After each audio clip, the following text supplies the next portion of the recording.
Hello guys, आपका स्वागत है दोस्तों मेरे यूट्यूब चैनल। दोस्तों आज हम देखने वाले हैं रिएक्शन वीडियो। दोस्तों जिस वीडियो पे हम रिएक्शन देने वाले इस वीडियो का टाइटल है, दोस्तों हम देखने वाले हैं जब से इंडिया ने तुर्की पे बैंड लगाया तब से तुर्की की हालत ख़राब हो चुकी है दोस्तों। तो दोस्तों इस वीडियो पे रिएक्शन देने वाला, हाँ दोस्तों, और रिएक्शन देने वाले कि तुर्की की मीडिया हमारे बारे में क्या बोलती है, इंडिया के बारे में, और तुर्की के अवाम भी हमारे बारे में क्या बोलती है। तो दोस्तों इस वीडियो में हम यही देखने वाले हैं कि तुर्की की मीडिया आखिर हमारे बारे में क्या कहने वाली है, क्योंकि हमने तो उनकी पूरी वाट लगा रखी है दोस्तों। तो दोस्तों वीडियो स्टार्ट करने से पहले बता दो दोस्तों, मेरा नाम है आर्यन खान। दोस्तों वीडियो स्टार्ट करने से पहले आपको बता दूँ, मेरे चैनल पर नए हो तो मेरे चैनल को लाइक शेयर सब्सक्राइब करना ना भूलें दोस्तों। साथ ही साथ दोस्तों बेल आइकन भी दबा लेना। और चलो दोस्तों वीडियो को शुरू करते हैं बिना टाइम वेस्ट करते हुए। दोस्तों चलो वीडियो को शुरू करते हैं दोस्तों। नमस्ते दोस्तों, मैं सम्राट चौधरी और आप देख रहे हैं मेरे चैनल इंडी वर्ल्ड एंटरटेनमेंट को।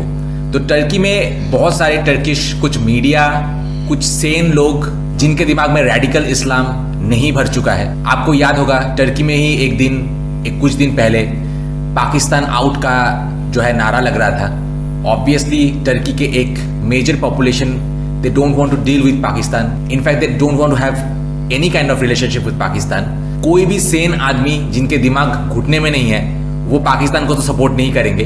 तो आज का वीडियो उसी का एक नज़ारा था। तो मीडिया रिपोर्ट जो है, एक लड़की जो है टर्किश लड़की कर रही थी और डेफिनेटली वो बोल रही थी कि जिस तरीके से टर्की ने पाकिस्तान को सपोर्ट किया, जबकि इंडिया ने टर्की को बहुत सारे चीज़ों में हेल्प किया था। जब अर्थक्वेक हुआ था, ऑपरेशन दोस्त वगैरह, ऐसे बहुत सारे हेल्प किए थे। इस वीडियो में भी वो मेंशन किया है उन्होंने कि एक तरफ से तो हम इंडिया से इतना हेल्प लेते हैं और दूसरी तरफ हम इंडिया के ही खिलाफ एक्शन ले रहे हैं जिससे इंडिया को हार्म हो रहा है। But at the same time मैं मीडिया रिपोर्ट देख के खुश हो रहा था कि टर्की में अभी भी कुछ सेन लोग मौजूद है जो कि रैशनल थिंकिंग कर सकते हैं, जो कि ऑब्वियसली पाकिस्तान को सपोर्ट नहीं करना चाहते हैं। लेकिन कमेंट सेक्शन में अगेन टर्किश लोगों ने अपनी औकात याद दिला दी कि वो लोग पाकिस्तान के ही लायक है।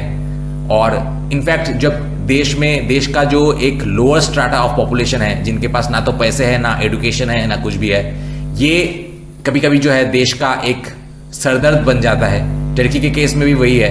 ऑब्वियसली जो जाहिल लोग हैं, जो कि अनपढ़ गवार लोग हैं, वही पाकिस्तान जैसे देश को सपोर्ट करते हैं। तो खैर मीडिया रिपोर्ट तो देखते हैं। मीडिया रिपोर्ट से यही पता चलेगा कि टर्की में अभी भी कुछ सेन माइंड्स मौजूद है जो कि रैशनल थिंकिंग कर सकते हैं, जो खुद अपने पीछे में जो है बम्बू लेना नहीं चाहते हैं और उसके लिए क्या करना है उनको पता है। लेकिन at the same time comment section में आपको दिखेगा कि मेजर एक पॉपुलेशन है टर्की का जो कि ज़्यादा ओवर स्मार्ट है या फिर बिल्कुल ही अनपढ़ जाहिल गवार है, इसलिए पाकिस्तान जैसे देश को सपोर्ट कर रहा है, पाकिस्तान, अजरबैजान वगैरह। तो चलिए वीडियो देखते हैं।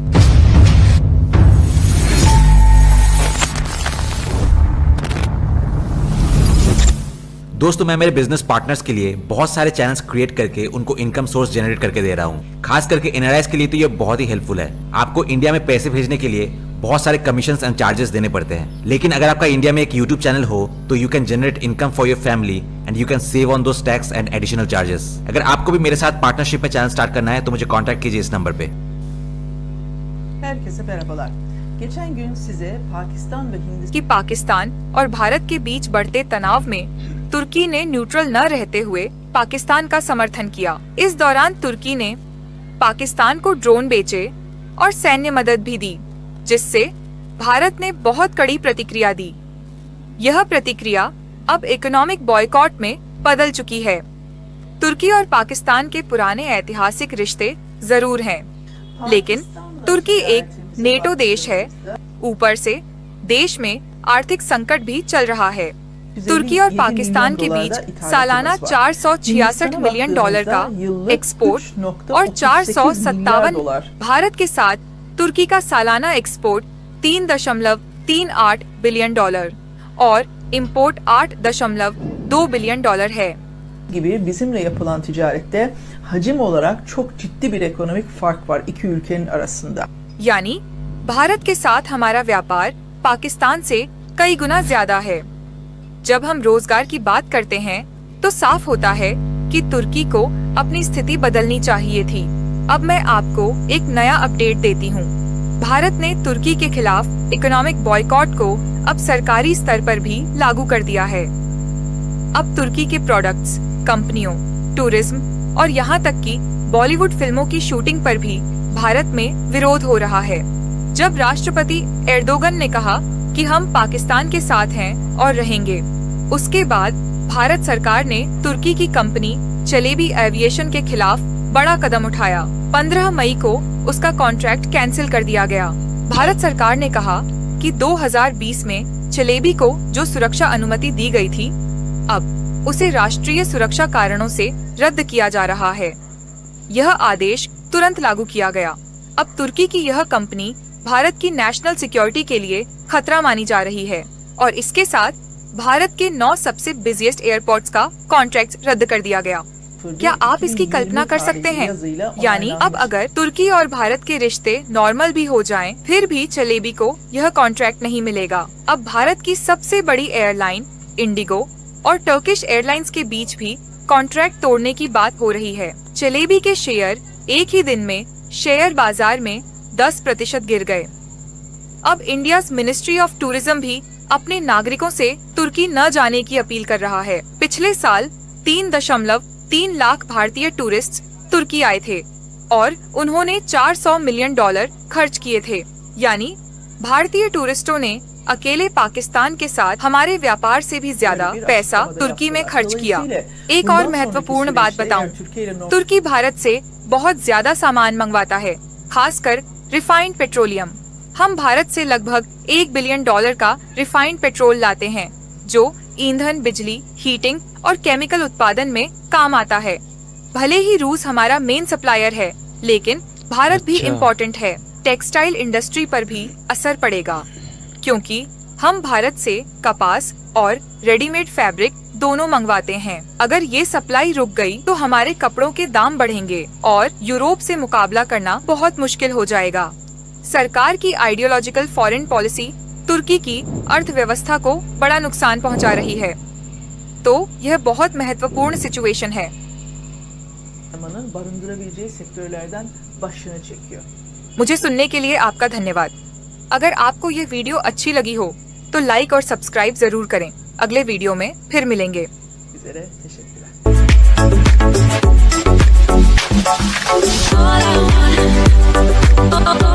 कमेंट्स में अहमद कोमन लिखा है कि ये बहुत छोटी सोच है, जैसे कि हमने पाकिस्तान के लिए जंग लड़ी हो।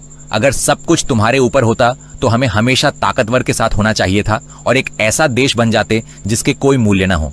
हमारे सारे दुश्मन Israel, Greece, southern Cyprus, Bharat हमारे खिलाफ अलायंसेस बना रहे हैं। हम तो ईरान के साथ मिलकर इजराइल के खिलाफ भी अलायंसेस नहीं बना सकते।